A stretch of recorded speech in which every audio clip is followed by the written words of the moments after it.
ஆனந்தியோட இந்த நிலைமைக்கு காரணம் அன்பு தான் அப்படின்னு டாக்டர், ஆனந்தியோட ஃப்ரெண்ட்ஸான காயத்ரி, ரெஜினான்னு எல்லாருமே நம்புறாங்க. ஆனா ஆனந்தி அவங்க எல்லார்கிட்டயும் சண்டை போடுறாங்க.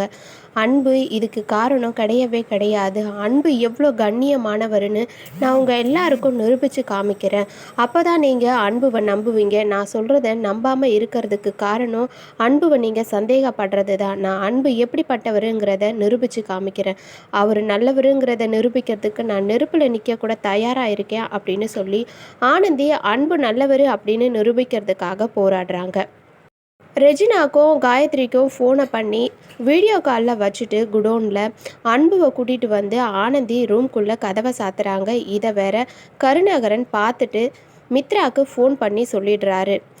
மித்ரா சும்மா இல்லாமல் மகேஷுக்கு இந்த விஷயத்த ஃபோன் பண்ணி சொல்கிறாங்க. அதுக்குள்ளே ஆனந்தி அன்புக்கு முத்தம் கொடுக்கறதுக்காக போகிறாங்க. ஆனால் அன்பு, வேணாம் ஆனந்தி, கல்யாணத்துக்கு முன்னாடி இப்படியெல்லாம் பண்ணக்கூடாது, அவசரப்படாத, அமைதியாயிரு அப்படின்னு சொல்லி தடுக்கிறாரு. இதை காயத்ரியும் ரெஜினாவும் பார்த்துட்ருக்காங்க. பார்த்தவங்க அன்பு மேலே எந்த தப்பும் இருக்காது அப்படிங்கிறத புரிஞ்சுக்கிறாங்க.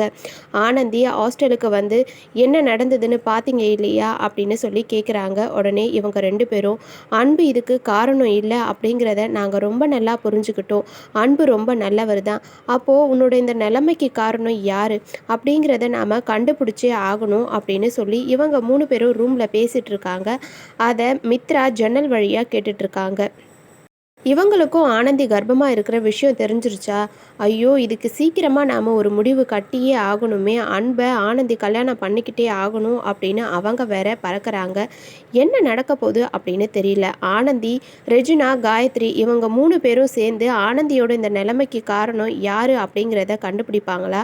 இல்லை மித்ராவோட பிளான் ஜெயிக்குமா? பொறுத்திருந்து பார்க்கலாம் என்ன நடக்க போகுது, ஆனந்தி என்ன செய்ய போகிறாங்கன்னு.